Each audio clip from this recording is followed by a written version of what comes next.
Welcome to Avant-Garde Entrepreneur. I am so glad you're here to stay with me, my friends.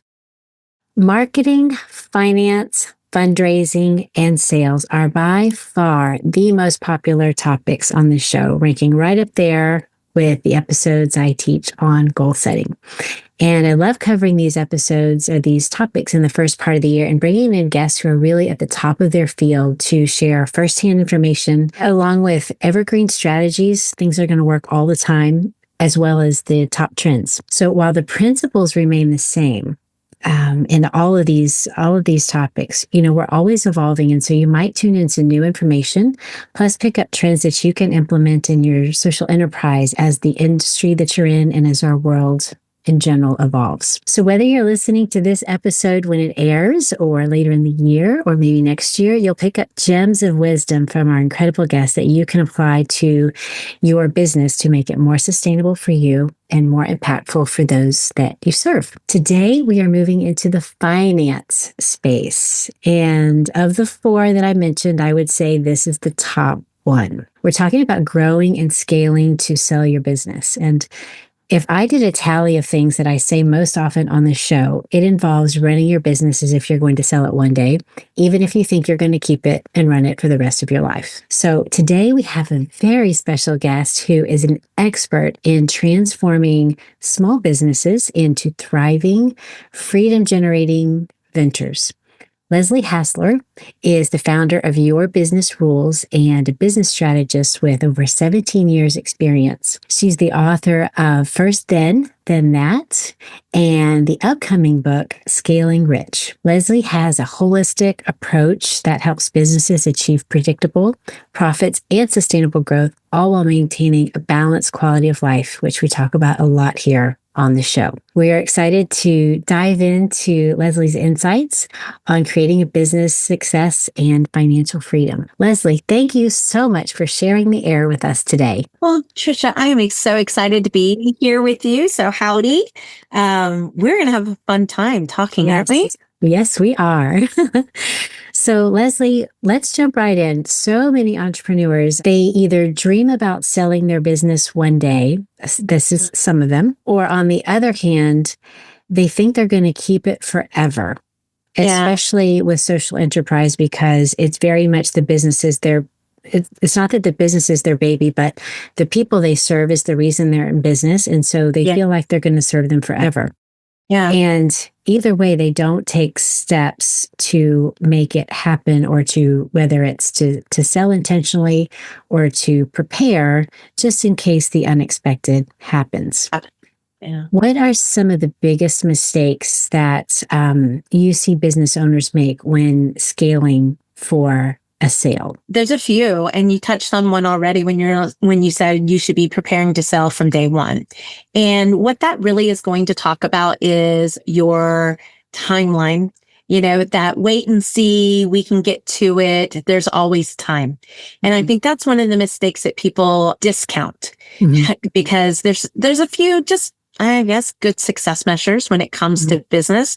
But when you're getting ready to sell, that moment that you're ready to sell, you actually should have been preparing at least 3 to 5 years in preparation for that day.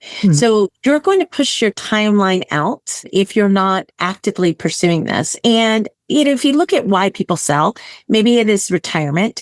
A lot of times it's burnout. Sometimes it's just, I'm ready for something new. And when you get there, if you're ready for something new or you're burned out, the last thing your heart wants is to work on the business.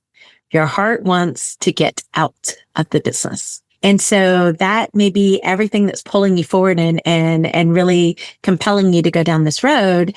And then you won't be prepared, or your business is going to sell for less than it's really, truly worth. And then there's this whole well, then what did I do all this for? If it wasn't for this, what did I do it all for? I think timing is important to consider. What we'll share with you as well, why 3 years is important. 3 years of strong, profitable, what I'll say reasonable, and I'll use air quotes for that, or an asterisk for that, reasonable growth, and why this matters. Because 1 year of good business is a fluke. It could go away the next year, right? Why is there volatility? It creates a lot of problems. 2 years starts to be a pattern. Oh, there's some stability here. This is what your buyer is looking at. 3 years is a trend. And that 3-year trend that I can bank on if I'm your buyer, that is what I'm buying, is that 3-year trend momentum, which is why we say, yeah, operate your business like you're going to sell it tomorrow. Be working on these things. And I'll say the second thing has to do with the money. For so long, I think the prevailing thought process has been the whole purpose at the end of the year is for you to break even. And listen, we see it. We'll come in and we'll do business audits and look at the financials of a business, and you get that December spike in expenses. And I understand it. It does reduce tax liability. However, profits are important and taxes are a privilege of profit. Your buyer is buying profit. So if at the end of the year, and this is a value choice, right or wrong, but if at the end of the year there's no profit, then how would I, as a buyer, get back my investment? Because as you mentioned, social ventures, there's a heart component to what we're doing. Even if it's not necessarily a social venture, it's your baby. So there's a connection there. The buyer doesn't have any of that. The buyer is making a decision on that. And so there's a couple of things that people will do. Like we have a current client that is looking to sell the business in 3 years. They've got some big plans. It's time to move on. Phenomenal. They have been covering a lot of personal expenses, which are ethical, reasonable. They can be done through the business. Nothing wrong with it, but it decreases their profitability. So one of the things we're working on is like, look, let's increase your compensation to cover these expenses, but we need all the personal out of the business. Well, the CPA, they rectify and they do the math at the end of the day. Phenomenal. Your tax returns are really important. However, the daily management of your business, those financial statements that you do, they tell the story as well. You have to consider not just what helps you today, which might be to break even and reduce tax liability, but what's going to happen, what's going to help you down the road. That little mindset shift there, that is a really hard one for a lot of people to move past. So time and money are the short answers. I like that. And that's very concise and very useful. And I also like the concept of taxes are a privilege. That privilege of profits. Yeah. And that's an important mindset because taxes are something we deal with it all around the world. It might be different, but it's something that we deal with. And it's nice to look at it from that perspective and have more of an incentive to clean things up and be okay with the inevitable, so to speak. Yeah. Yeah. Have the longer game in mind. Yeah, I want to backtrack a little bit because we have a broad range of entrepreneurs. Some are very early stage and some have been in it for quite a while. Can you share in your perspective the difference between growing your business and scaling your business? Yeah, it's really important to get this. And I think we talk a bit about this in first this, then that. I'll give an easy answer. This is the way we look at it. It's a traditional, I guess, business answer. But what I will say is growth is a 1-for-1 equation, meaning for every dollar you put in, you're going to get $1-ish back. Sometimes it's 90 cents back, right? It's this almost even exchange. Scaling is for every dollar in, maybe it's $10 back, maybe it's $100 back or $1,000 back, right? It's a 1-to-multiple exchange. So how does this look like in a business? Well, you have to have growth stages and you have to have scaling stages. I mean, they're both equally important. I want you to think of them as dance partners. They're doing the cha-cha and they take turns leading. So I think one of the things I'll see people do is they'll go, oh, I'm done growing. I'm going to scale now. Okay, that could be true. But it also could be true that you're not done growing. You don't have enough foundations in place to be able to scale. We see both cases, but let me give you a case of where they were ready to scale and what that looked like. So business came into us, mid-6 figures, professional services. We're looking at what they're doing. And I looked and I said, I think you could like quadruple, go 4 to 5 times as big with what you have. And they obviously were like, that's a big leap. So of course it's a big leap, but let me tell you why you can do it. You have team. your team is in place, they've been stable for a year or two, they have capacity, meaning that you could bring on more clients without necessarily requiring more people. Then it was looking at the cash flow, looking at the niche, looking at certain aspects of the business and the marketing. The marketing was working. The conversion was really good. And they were just barely scratching the surface in their visibility. And I'm like, we can leverage here where you can find leverage and create interest to come into the business. Your sales cycle, it works. It's a great conversion. I think they were like 43% and they're a higher ticket. That's phenomenal.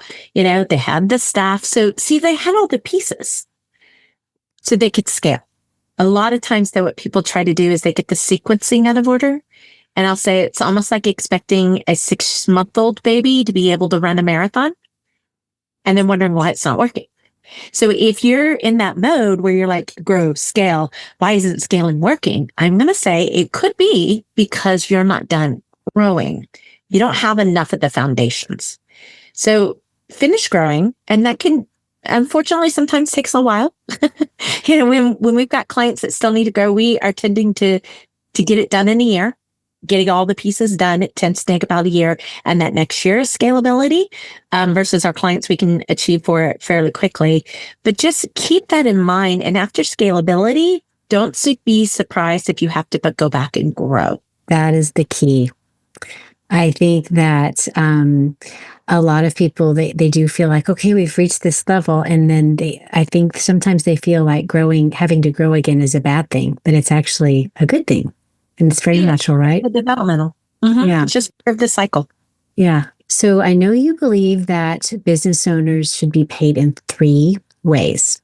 Can you walk us through your framework for how business owners should be paid and why that makes a transition or an exit or a sale successful? The 3 ways are you should be paid at some form of regular compensation. You have bills. You need to put food on the table. We need you to be financially secure and stable because as an owner, if you're financially secure, you make better decisions. Yay.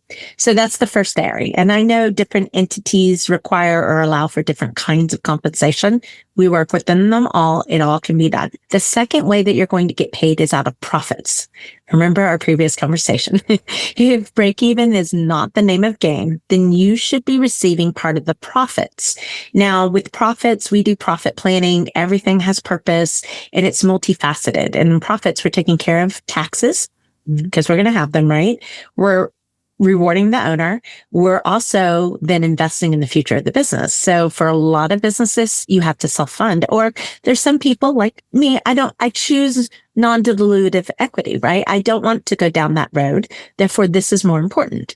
So there are ways to structure things, but you're going to get the second way is paid out of profits. Then the third way is to get paid in the sale of your business. So here's the benefit. If your P&L, your profit and loss statement, shows owner's compensation for the corporations that can be able to do that, then the buyer can hire somebody to do your job because you do a job in the business, right? And even if it's owner's compensation that's taken on the balance sheet because of LLCs or things like that, it's still present. It's still viewable. And so it's an important thing to say to a buyer is, this business can support you hiring somebody to manage it. So that's super important. We've talked about the role of profit. That's what your buyer is looking to be able to pay themselves back with.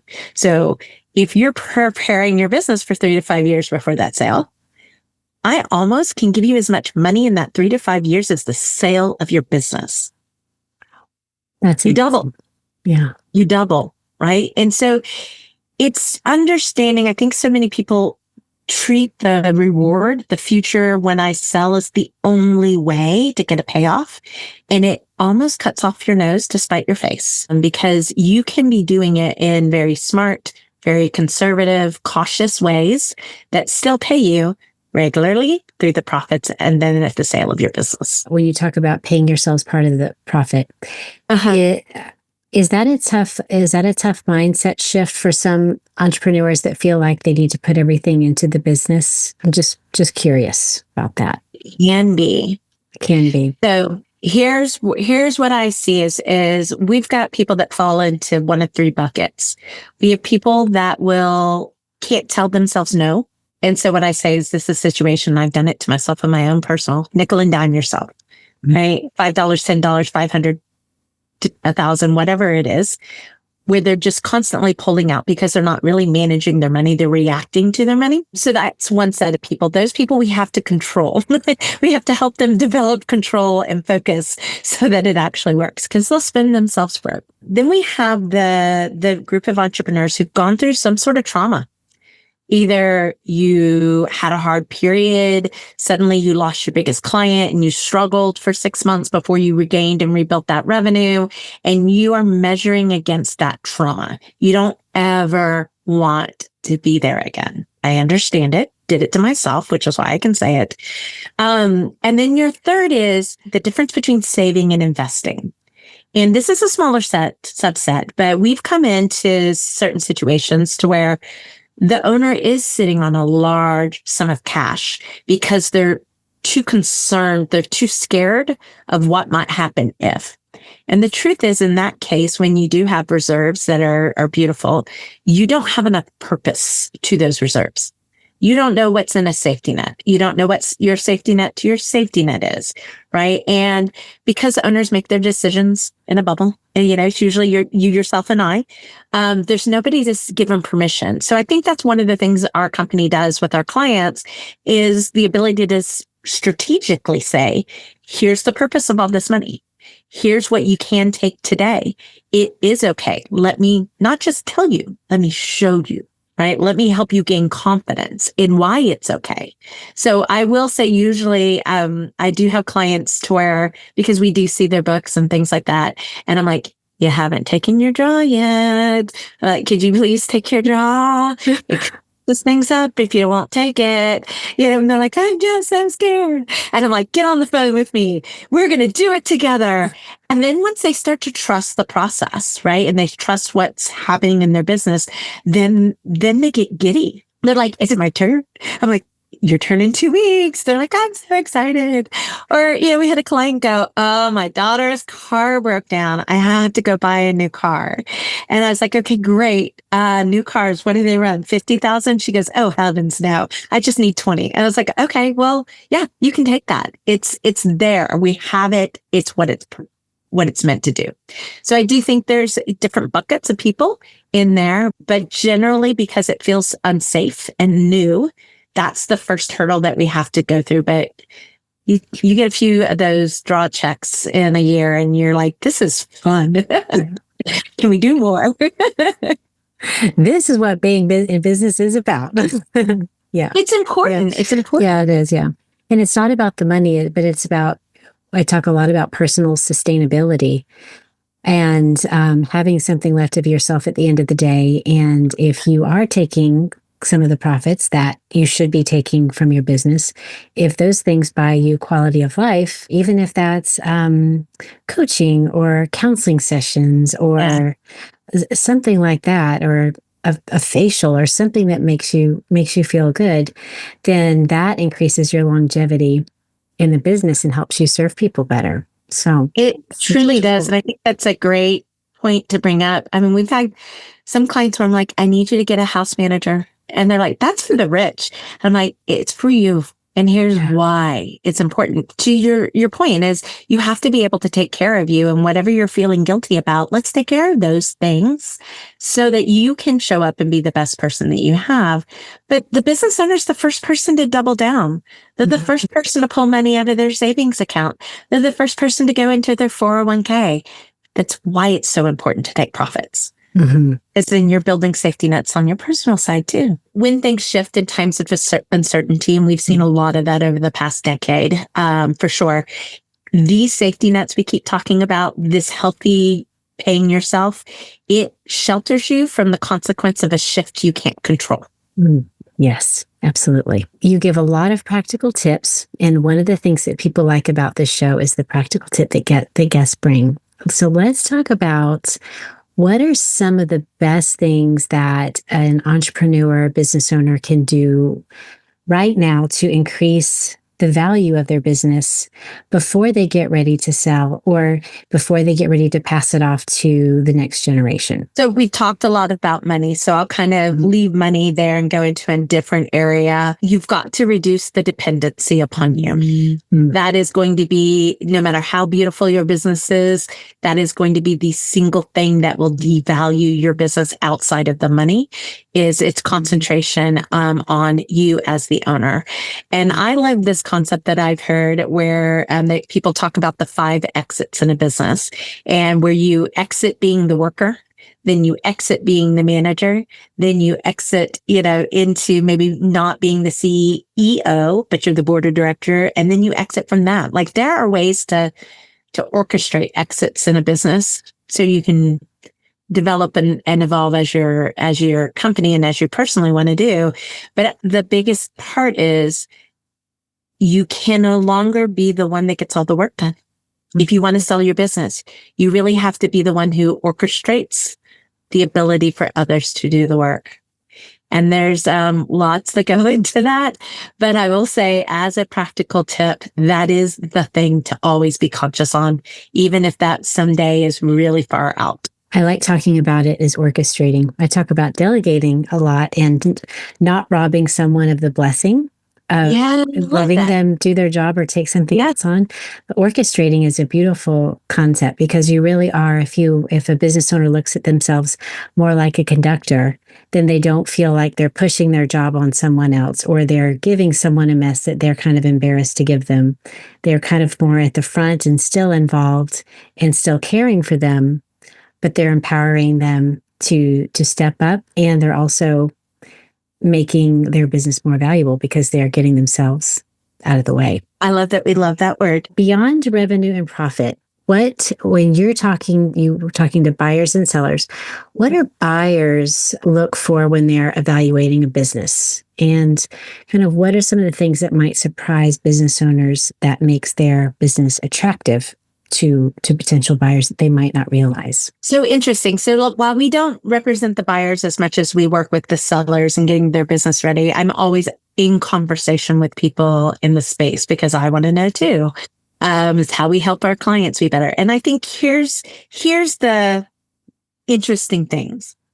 One is we've gone through periods of business acquisition that have solely focused on the ultra, ultra, ultra high end. Mm-hmm. That interest is coming down. So I will say there does seem to be 1 million in not revenue, but EBITDA in some ways, or net income is a bit of a line, but people are dipping below the line to broaden and come into spaces that would normally not be considered sellable. These type of strategies we talked about help ensure that. But what they're looking for is either a unique proposition that represents a competitor, like you are competitive enough to a big guy that they want to gobble. They want to acclimate you into there. So they're going to get rid of their competition. That's a strategy that is used day in, day out. It's how Facebook bought Instagram. That story we know. I think the other part is that in verticals. So we have like some clients where their strength in selling relies in the vertical that they can build out. So we've identified 3 verticals within the business that we can build out because those verticals represent highly profitable work that a bigger company could come back up to and take. And that work that they're building is subscription based. It's a recurring charge, monthly recurring revenue. That's really attractive. If you have to, we call it a one and done. If you're only going to get one charge or one transaction with the client in a year, that's a harder business to sell because it means it needs to have a phenomenal marketing engine. It needs a phenomenal sales engine. But if you're able to get that recurring revenue coming in and that's steady and you have length of contracts, these things are all of interest. But the 2 that stand out to me is definitely that buyers are coming down market into smaller and smaller businesses, especially if you can represent a niche, a competitive type of a situation, and that monthly recurring revenue.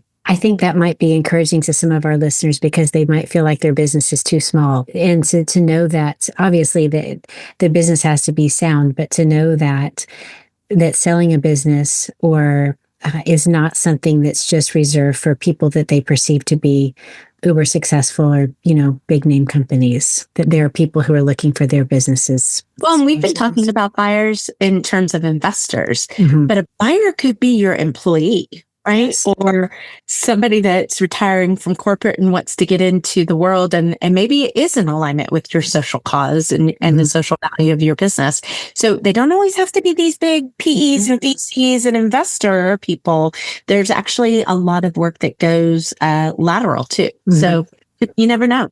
Yeah. Well, you obviously work with business owners on a daily basis, or at least you're working with them, maybe not on a daily basis, but you're working them with them in the dailiness of their business and helping them to become more efficient and build something that's truly scalable. What is the most significant mindset shift you see in business owners when they consider their business an asset versus just a job?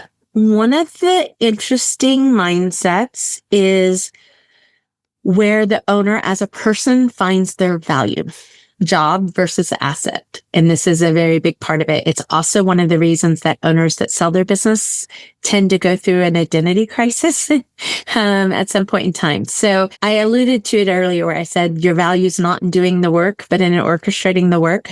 Every time you elevate, and I go through it too, so it's a very human thing, is that sense of, am I worth something? If the work isn't what I am doing anymore, do I have any worth? And we had this happen really interesting. We had a client that, a younger client who was getting married. She had promised her fiance, I will take a month-long honeymoon. And everyone's like, I don't know how you're going to make that happen. I was like, well, we have time. I was like, let's make this happen. I was like, this is my game. We're going to make this happen. So we had about 9 months to prepare. We did it. She went away for a month. The team was phenomenal. Like you said, don't deprive them of the ability to step up. And this team stepped up in a big way. And she came in the next time we had a meeting, if she came back, she was like, okay, Leslie, I was sat down on my computer. I opened it up Sunday night and I started hyperventilating. And I was like, yeah, I can get that. I understood that. She goes, so then I opened up the email box. I read my emails. I was like, how many emails were there? Gone a month, mind you, gone a month. She goes, Leslie, there was 130 emails. I'm like, that's phenomenal. I get 130 in a day. Yeah. She goes, they were all from my team and they were all keeping me in the loop. Not a single one of them needed me. Not a single one of them was a fire or a problem. And if there was a problem, they already took care of it. It was a non-issue. Within 2 weeks of that happening, like the goal was met, ching, check the box. Within 2 weeks, she goes, I think I'm going to go back to corporate. I was like, well, why? She goes, well, I don't have anything to do. I was like, oh, are you ready for that? Did you get bored? I was just giving you some time to get back into the office and get your feet under you. I was like, don't worry. You have a next role. But there is that moment when you're letting go, and it's the reason people hold on to stuff, even if they don't want to do it, is recognizing that your value proposition to the business needs to shift, and you've got to let go in order to grow. And so, like I said, we're all human. You're going to experience it. I've now told you what it is so that you can do a little bit better job of unleashing and letting go so that you can become that next version of the business owner that you need to be. Mm-hmm. And that's where the scaling comes in, doesn't it? It's like, ready to get to the next level when the entrepreneur is ready. So you have more time to think about the big things, right? Yeah. I don't know. That's where I like to play. I'm the best when I'm there. Yes. Yes. And that's what the business, my whole goal is to keep me in that sweet spot. Yeah. Keep you out of the minutia. It's a great place. Hearing the story of the woman who is engaged is an incredible success story. And I'm sure that you've got a lot of them. Whenever going through the sales process, I've done it myself, and I know that there are up days and down days, and you kind of see the best and the worst in people. And so you're working with them on an ongoing basis. What would you say is there a moment that stands out when there was a business owner that you were working with that just kind of had this aha moment where they saw their business in a whole new light? I think everyone gets that moment. Let's talk about team, because I think we haven't addressed a lot of that just yet. So we had a client who came in, had experienced 100% turnover repeatedly in a few years. And, they were like, I don't get it. What am I not doing right? I'm doing all the things people say to do, but what's not working? As we went in and we refined things, in the midst, we had another 100% turnover. And I was like, that's okay. This is good. And that's a hard thing to tell a business owner when you're like, everyone's left. And I'm like, that's okay. This is good. This will be easier, actually. And it was rebuilding that team. So we rebuilt and grew the team. We doubled the team within the year. We rebuilt it. We brought on such phenomenal people that a couple of years ago, the client sat down, she goes, I was having a bad day. Just a bad day. We all have them, right? Because so-and-so came into my office. They looked at me. They looked at what was on my desk that I was working on. They folded up the folder. They're like, this is now mine. I'll let you know if I need you. And walked out of the office. Wow. She was like, you said this would happen. I was like, yes, I did say it was going to happen. She goes, it happened. I was like, I know. She goes, I didn't believe you. I was like, I know. Until you see it, you don't think it's possible, because we all have that moment where you're just like, why is it always falling back on me? Mm-hmm. But she's stuck in there, right? And you get that payoff. And I think it's in those moments when people realize that they are living what they thought the dream would be. Yes. That they can say, wow, it's here. I was like, I know. She's like, I was working on it for so long. I was like, I know. We're here. Yay. Let's throw a party. We're really big on celebrating with our clients and having our clients celebrate. We send champagne. We send a 30-second dance party button, which you never realize how long 30 seconds is until you click this button. But we send it to our clients just to encourage them, like, in the moment when you are experiencing success, revel in it. Allow it to wash over you. Because typically we're moving too far, too fast, and too forward that we miss all those glorious moments in between. And that's part of the payoff too, It's the non-monetary payoff. So enjoy it. I appreciate you saying that, because a lot of times we are focused on our goals, and some of us, we feel like we're not good enough. We're comparing ourselves to other people. There are all these obstacles, and the taking, like what you said, the 30 seconds, and it's really cool that you have no idea how long 30 seconds is, to really bask in that. Push this button. Super important. Super important. Sounds like you have a very fun team and attract a lot of really fun people, Leslie. Wow.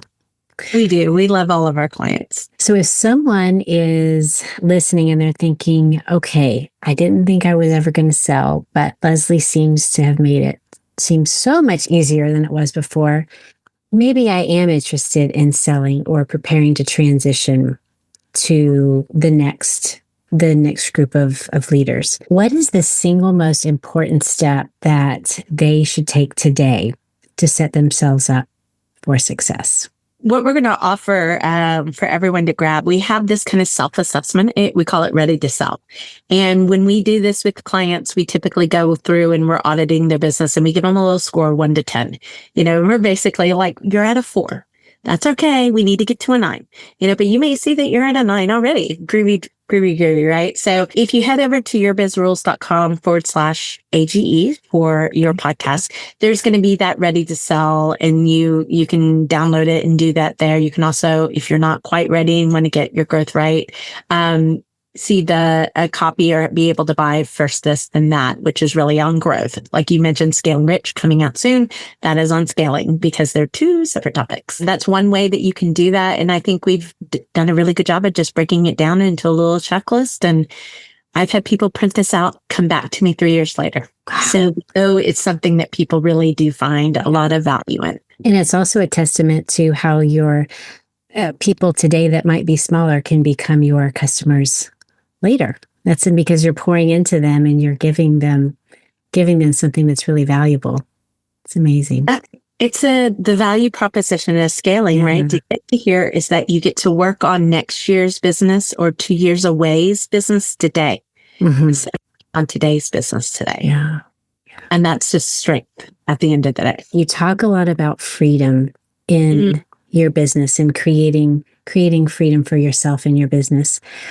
What does self-care look like for you? How do you recharge and take care of yourself? Interesting question. I'm going to preface this by everyone has their own secret recipe. Okay. Okay. So I think we try too hard to apply what works for other people to us sometimes, and it's a secret recipe. But I obviously study success, and I was studying under a workshop that talked about flow and being in the flow, because that's a great place to be. And it was so interesting because the gentleman that was doing it put into a form or a organization what I do for myself. And I was like, oh my gosh, I never realized. So there's daily practices, right? There's those daily rituals. Rituals are like how you get out of bed and go to bed, those both ends of the days. I use meditation as a part of that. It's something I had to develop over time because my mind is running all the time. So it is something that I had to practice to get to presence and to still my mind. So that's daily. I do monthly things. So one of my favorite things, obviously massage, but I actually like to go do floats. And I don't know if you've heard this before, but it's like an Epsom salt, highly salinated pool that's 6 inches deep, and you float in it.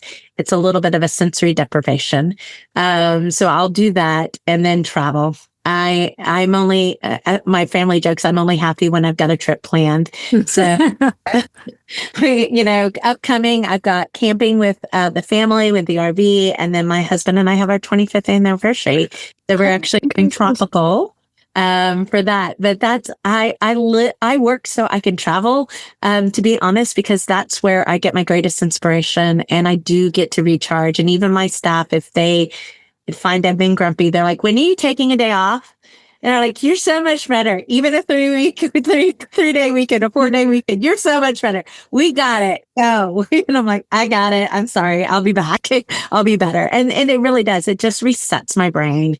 Anything that's been building up, little, blips, blops, and frustrations that I haven't been able to release, and they go away, and I have space to think. And that is what I do best in this business. It is consider the strategy in our future and how we're going to grow and develop as a team.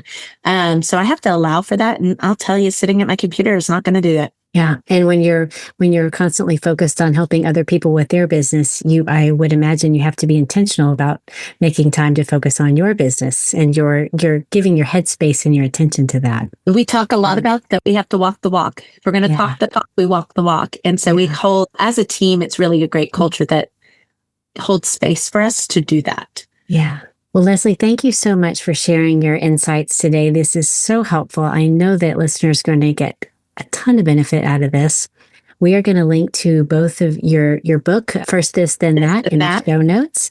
I'll put on your LinkedIn, but I know that you have a team, so probably the best way to connect with you is by filling out the questionnaire, correct? Yeah, it's just sign up for it and be able to get the download. So it's real perfect, easy and simple.